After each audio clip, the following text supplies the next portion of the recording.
What's going on, bottom line viewers? It's Mitch here for episode 4 of the Bottom Line Views Top 100 Players of 2018 series. This list was voted on by Dylan, AC, and myself. The list is compiling the top 100 players in the NFL heading into the 2018 NFL season. It is split into a series of 6 different videos, so make sure you check the playlist for each individual video right after this one. Don't be shy. Let us know what you think. Was a player too low? A player too high? Let us know your thoughts, positive or negative, about the top 100 in the comments below. Also, like the video and subscribe if you are new. Here are players 40 to 21 of the top 100 according to the Bottom Line View. Starting off with number 40, Geno Atkins, defensive tackle of the Cincinnati Bengals. Geno Atkins remains the sack master of the defensive tackle position in the NFL. 2 back-to-back 9-sack seasons for the Bengals' most disruptive defender.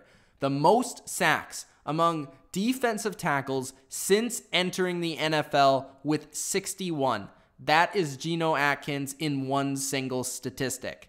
Atkins is one of the quickest defensive tackles in the game. He can chase down the fastest of quarterbacks in the entire sport and has incredible ability to react to the snap, jump off the line, and get to the QB, which also allows him to be great in not only the pass game, but also the run game. And he's able to beat linemen with that quick reaction. Then he uses his strength to get under a lineman because he is a little bit shorter than a typical defensive tackle. He actually is very stout, but sort of short. You know, he's about 6 foot, 6'1", maybe 6'2" on a good day. And Geno Atkins, because of his ability to react quick to the snap, his strength, he gets under a lineman, he pushes him back, and that's why he's so good in the run game. Atkins ranked as the second best interior defender in the NFL according to Pro Football Focus and ranks at number 40 for the Bottom Line Views Top 100. At number 39, Michael Thomas, wide receiver of the New Orleans Saints. Michael Thomas caught more passes in his first 2 seasons than anybody in NFL history. Michael Thomas is a savvy wide receiver for how young he is. He's physical, he's a good route runner, catch after catch that are just highlight reel catches, and basically anything thrown in his direction, he's going to have. His playoffs this past year really stuck out to me as a guy that really came to play. In 2 games, he had 15 catches for 216 yards and 2 touchdowns in the playoffs in January. That's how you know a guy like Michael Thomas has arrived as one of the elite playmakers in the NFL. At number 38, I have another receiver, AJ Green. Michael Thomas is just coming of age in the NFL, but AJ Green is basically Mr. Consistent. Only 1 season in his career without 1,000 yards, and in that 1 season, he missed 6 games. He's played 7 total seasons, and oh yeah, in 2017, he made his 7th consecutive Pro Bowl. This guy has not played a single NFL season where he's not been a Pro Bowler. He's like a juggler out there. He makes some insane, amazing catches. He goes up, he gets it, he can tip it off one hand, grab it with the other, grab it with one hand, grab it with 2 hands, grab it with no hands. AJ Green is just incredible. He uses his power, his speed to beat defenders. It's kind of crazy that people disrespect the pure talent of AJ Green at times, but AJ Green in 2017 proved that even with a below-average team with no running game, no number 2 receiver, and an average quarterback, that he could get it done at still an elite level. AJ Green, to me, is one of the true receivers in the game and one of the few receivers in the game that can absolutely take over a game himself. So AJ Green is number 38 on the top 100. And number 37, Mr. Cam Newton. Cam gets so much hate to me, and like him or hate him, you have to admit that he is one of the unique football players that has ever played. And Cam Newton is a one-man show. In 2017, he carried the Panthers to a playoff spot. He absolutely carried them there. Cam this season had to deal with the trade of his number 1 wide receiver, an injury to his security blanket, and no run game to speak of. He was the run game in Carolina. Plus, his defense, Luke had injuries. and just a very inconsistent secondary for the last like 2 to 3 years. So Cam Newton in 2017, he just strapped the Panthers on his back and said, I'm going to get you there. In 2017, he had his best season on the ground. Like I said, he was the running game. 754 total rushing yards. That's a career high, and 6 touchdowns, including one ridiculous 69-yard run. In the playoffs with a bunch of bum receivers, no offense, Devin Funchess, he put on a masterclass against the Saints, throwing for 349 yards and 2 touchdowns, running for another 37 yards, and almost pulling off the upset on the road. Newton also led the Panthers to an absurd 7-1 record in games decided by less than a touchdown last season. Cam needs more love for his talent and, yes, leadership abilities. His leadership ability is actually underrated. Hopefully he can get more support in 2018, and also that will follow with more respect. At number 36 is Matthew Stafford. The very same as Cam Newton, Matt Stafford is a one-man show. He's a true gunslinger, probably the most underrated and underappreciated quarterback in the NFL, and probably the most underappreciated quarterback of this decade. Stafford has a cannon. He has true arm talent and is truly special. He has carried the Lions franchise on his back now for years, and that is without a run game. He had one 1,000-yard rusher in his entire career, and he's had less than 10 single-game 100-yard rushers. Less than 10. I don't even know if it goes over 7. In 2017, Stafford had an under-the-radar season. Stafford recorded his 3,000th career completion in his 125th career game, becoming the fastest player to reach that milestone in NFL history. He also led the NFC in passing yards, and his 7th consecutive season without at least 4,000 passing yards. Stafford is one of those QBs that can carry a team to at least a respectable record no matter the talent around him. I hope he soon can get a team around him offensively and defensively that can help him reach that next level of an elite playoff performer as well as regular season one. At number 35, Everson Griffen of the Minnesota Vikings. Everson Griffen has become a top-tier pass rusher and edge player over the past 3 seasons. 3 straight seasons in the Pro Bowl, 2nd team All-Pro in 2017. This season, Griffen had 13 sacks and 3 forced fumbles, which are both career highs. Griffen ranked 11th by Pro Football Focus for edge rushers and recorded at least 1 sack in each of the Vikings' first 8 games. In the Vikings' divisional playoff game, he had one of the highlight reel plays. Against the Saints, Griffen tipped a Drew Brees pass that ended up being intercepted by teammate Anthony Barr. Everson Griffen is an all-around edge defender that's just getting better and better and better as time goes on. So Everson Griffen, I think he'll have an even better season this year with a little bit more depth behind him to allow him to get a little bit more rest, because as we saw, Griffen was amazing at the beginning of the last season, but as he continued to play more and more snaps as the season wore on, he wasn't as effective. And I hope he can stay effective all the way through, and that's going to be the Vikings' best chance to getting to the Super Bowl. At number 34, David Bakhtiari, left tackle of the Green Bay Packers. Bakhtiari, this is pretty crazy, went to the same high school as Tom Brady and now blocks for who? Aaron Rodgers. Bakhtiari is the #1 tackle in the NFL, at least in our opinion here on the Bottom Line View. He is fantastic in pass pro, especially, and Pro Football Focus ranked him 2 points higher than any other tackle in pass protection this past season. He isn't as great at run blocking, but he did improve this season. Bakhtiari, to me, again, like I said, best guy in the game at his position. He allows Aaron Rodgers to be so dynamic back in that pocket and move around and do the things that he is able to do. For some reason, Bakhtiari did not get enough recognition to go to the Pro Bowl, but was named a first-team All-Pro in 2017. Hopefully in 2018, David can get more widespread attention for his elite blocking skills on a more mainstream level. Plus, he has luscious locks too, so that might help. At number 33, ZACK Martin. ZACK Martin, to me, is the best overall lineman and the top lineman on the top 100 for the Bottom Line View. Since Martin has been there for Dallas, he has really allowed the Cowboys line to take the next step and go up a next level from very good offensive line to elite offensive line. Zack Martin has been there now for 4 years and has been at least a first or second All-Pro each of those 4 years. Martin combines athleticism, strength, toughness, and really, really high standard smarts. He didn't allow a single pressure at the guard position, actually allowing the fewest number of pressures by a guard with 11 this past season. Martin ranked first overall by Pro Football Focus for guards in 2017 and also first in run blocking.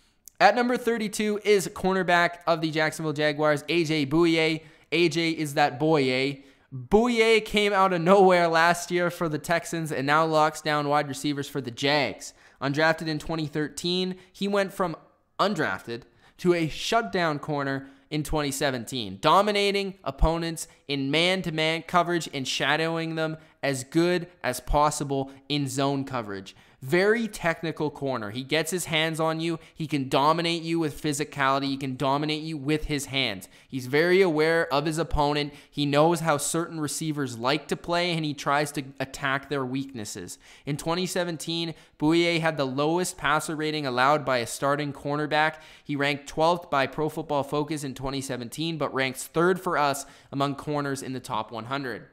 At number 31, Joey BOSA of the LA Chargers. Joey BOSA is a pure pass rusher, a pass rusher's pass rusher. His hand use is top notch. His quickness off the line is incredible. There were a few games this year where I swear I saw BOSA hit the quarterback on almost every friggin' play. Like every snap, I saw Joey BOSA at least hit the quarterback or get close. He is just a machine, straight up. He's a relentless rusher. He just keeps on going. He's really, really good at chaining moves together. His first move doesn't work. He gets that second move to go, and then boom, he's at the quarterback. BOSA ranked 7th overall by Pro Football Focus for edge rushers, but ranked 1st as a pass rusher. He continues to get better and better, and that's a scary thought for NFL tackles. At number 30, ALVIN KAMARA of the New Orleans Saints. KAMARA, talking about taking the NFL by storm. ALVIN KAMARA did that completely, and he changed the complexion of his team. That's ALVIN KAMARA for you.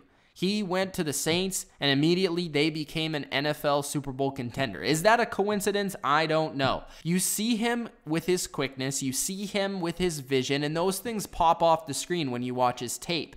But what makes KAMARA very deadly is his strength with the ball in his hands.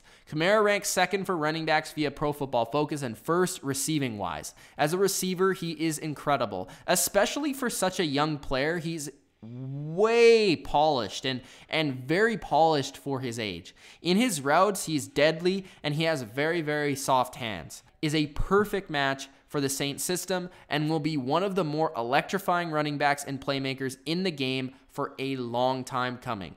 At number 29, DeMarcus Lawrence of the Dallas Cowboys. DeMarcus Lawrence, I mean, we knew he was good, but we never knew he was this good, right? DeMarcus ranked 3rd overall by Pro Football Focus in 2017 as an edge rusher. Lawrence also ranked 2nd for pass rushers behind Joey BOSA. 14.5 sacks, ranked 2nd in the NFL. Lawrence's go-to swipe rip move around the edge gave tackles a ton of trouble in 2017. Lawrence is a guy that has the ability with the combination to be wise enough to set up every single tackle with a plan of attack. So every single time he goes after a tackle and gets after the quarterback, he hits him with a move or two, and then he'll come back with a different move that he sets up on the first move. He's very smart and very intelligent in that way. And Lawrence, he's a great pass rusher, but what separates him from a lot of others is his ability to be balanced and shut down both the pass game and the run game as well. Question is Lawrence just a one-hit wonder, or is he here to stay? I guess we'll have that answered this upcoming season, but I'm pretty sure Lawrence is here to stay. At number 28, Harrison Smith. Harrison Smith is the leader of the Vikings defense, which, by the way, was the #1 defense throughout the regular season last year. The man that just makes the engine run for Minnesota is Harrison Smith. Harrison ranked 1st for safeties according to Pro Football Focus this past season, and he could do a little everything right. I mean, he was 1st in run defense. He was also tied for 1st in coverage. He's also very stellar as a rusher, meaning a blitzer, and he got a 97 total grade out of 100 by Pro Football Focus. Harrison is an all-around very good safety with top-notch intelligence, which is the trait that separates good safeties from great safeties, and the ability to react and diagnose an offense is what Harrison does very well. He's also one of the best guys in the game at kind of disguising his looks and disguising what his thing is supposed to be doing on a play. So if he's playing deep, he'll disguise it. If he's blitzing, he'll disguise it. And Smith is very good at both things. While Smith is extremely good, the one thing that keeps him back from being the best safety, in my opinion, is that he isn't elite at man-to-man coverage, which I think is essential for a modern-day safety. But everything else Harrison Smith is capable of, especially playing in the box and especially playing in zone coverage. So Harrison Smith, for that, as well as being a great leader for a great defense, deserves a high placement on this list. At number 28, Harry the Hitman comes in on the top 100. At number 27 is Ben Roethlisberger. Big Ben Roethlisberger got better, in my opinion, in 2017 than this past season in 2016. A lot of credit to me on Pittsburgh goes to Bell, and even more so to Antonio Brown, for the prowess of Big Ben and the prowess of the Steelers offense. But Big Ben's deep ball doesn't get enough credit for what that gives this offense in terms of how dynamic it makes it. Ben may play a bit pissed off in 2018 because, let's face it, he just got a young guy, Mason Rudolph, drafted below him. And we know what that did for Alex Smith. And we know what that did for Tom Brady. So I'm just putting pieces together. But I feel like this could be a really, really good season for Big Ben Roethlisberger. I think Big Ben played great in every big game. You know, he did end up losing against Jacksonville, but that has a little bit to do with how their defense played in that game. Ben, he played big in big games this past year, and he usually does. He came up with a big performance against New England. Again, they lost that game, and again, they were on the losing end of a lot of these games where he was really, really fantastic. And I think if he's fantastic again in 2018 and they start winning some of these games, we're going to see some more recognition for how great Big Ben Roethlisberger is and was. So we'll see what happens with Big Ben, but I feel confident saying he's still one of the top guys in the league at his position. At number 26 is XAVIER Rhodes of the Minnesota Vikings. XAVIER Rhodes just closed the roads, man. He has a 79-inch wingspan, which is absolutely insane for a cornerback. XAVIER Rhodes is amongst the elite man corners in the NFL. He's extremely difficult to beat because of his combination of that length, strength, and height. He's aggressive, and he takes away time and space every single time. That is his thing. He likes to press. He likes to get in your face. He likes to be aggressive. And for the second year in a row, he's a Pro Bowler for the Vikings, first year as an All-Pro. Rhodes ranks as our second best corner in the NFL coming into the 2018 season. At number 25 is Eric Berry. Eric Berry for the Chiefs, he just has one of the biggest impacts when he doesn't play, and that's what truly showed last season. From 2016, where the Chiefs were a very good secondary who are capable of taking the ball away when needed, to this past season where Eric Berry, without him on the field, the Chiefs secondary completely fell apart and we're one of the worst in the entire NFL. That's how valuable he was and is. Eric Berry is everything you want in a safety. He's smart, he has great tackling ability, he's athletic, he's great in coverage, both in zone and especially in man coverage. He has hit power to come down and make big plays and force fumbles, and his biggest quality to me is his leadership and heart. Eric Berry is a joy to watch because of this trait. He plays every down like it's his last. Eric Berry, in only half a game versus the Patriots in 2017, was showing off his ability by going one-on-one with Rob Gronkowski play after play after play. And that, to me, is truly impressive, as nobody has ever been able to go one-on-one with Rob Gronkowski. Eric Berry was a comeback player of the year in 2015. Let's see if he can do it again in 2018. But he deserves his spot, even if he played in a limited action, at number 25 on the top 100. And number 24 is Drew Brees of the New Orleans Saints. Drew changed his game in 2017 from being the go-to weapon of the Saints to being an option that can be a complementary clutch sort of option. Brees in this new role went from high volume production to efficient. 72% completion percentage, 103.9 rating, only 8 interceptions. Better rating, completion percentage, and less interceptions this season, but he did have less yards and less touchdowns. So there's give and take on that. Drew is surgical. He still has the capability of controlling a game down in and down out, possession in and possession out. Drew Brees' playoffs really showed that this guy is still at the elite of his game and the top of his game. For Drew Brees to have a run game to consistently to go to game in and game out in 2017, then all of a sudden that's taken away against the Panthers. That's taken away against the Vikings. And then you step up and you perform no matter what. That's what shows a true elite quarterback to be able to adapt to multiple different situations. And the ability to turn that on when needed is what Brees' most impressive attribute was in 2017, and I think will continue to be in 2018. And number 23 is Earl Thomas of the Seattle Seahawks. Earl Thomas comes in as the Bottom Line View's #1 safety in the NFL. Thomas is one of the best safeties ever for my money. Thomas has been arguably the Hawks' most important player for years now, ever since winning that Super Bowl and even before that. And to me, Earl Thomas, it does all the small things well. But then, unlike a guy like Harrison Smith at times, unlike a guy even so like Eric Berry, Earl Thomas has a next level ability to read quarterbacks, to jump routes, to get early to players, and his range is absolutely phenomenal.